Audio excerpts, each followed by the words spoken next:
नमस्कार, ETV भारतमध्ये आपलं स्वागत. आपण पाहत आहात न्यूज टाइम. मध्य प्रदेशमध्ये फटाक्यांच्या कारखान्यात भीषण स्फोट, किमान 11 जणांचा मृत्यू, 42हून अधिक जण गंभीर जखमी.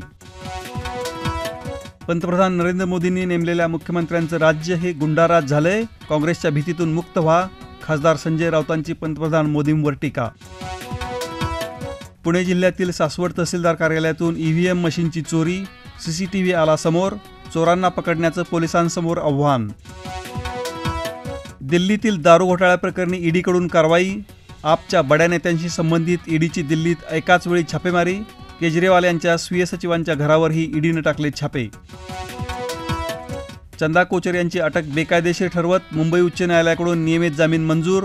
ICICI बँकेच्या संचालकपदी असताना बेकायदेशीर व्यवहार केल्याचा कोचर यांच्यावर आहे आरोप. निलेश घायवळ गुंड मंत्रालय परिसरात रील तयार करतो, तर सामान्य जनतेला मंत्रालयाच्या रांगेत तात्काळत उभं राहावं लागतं. विरोधी पक्षनेते विजय वडेट्टीवार यांची महायुती सरकारवर टीका. तिशी पार करूनही लग्नासाठी मुलगी मिळेना, कोल्हापुरात लग्नासाठी इच्छुक तरुणांनी काढली सायकल रॅली. गमतीशीर सायकल रॅलीची होते सोशल मीडियावर चर्चा. गुजरातचा 6 वर्षाचा मुलगा उचलतो 80 किलो वजन, छोट्या वयातील वेटलिफ्टिंग पाहून सोशल मीडियात होतंय कौतुक.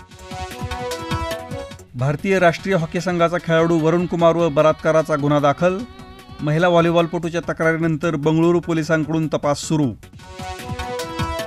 फायटर चित्रपट ही वादाच्या भोवऱ्यात, हवाई दलाच्या युनिफॉर्ममध्ये किसिंग केल्यानं ऋतिक दीपिकाच्या सीनवर आक्षेप, हवाई दलाच्या अधिकाऱ्यांनी चित्रपटाच्या निर्मात्यांना दिली कायदेशीर नोटीस.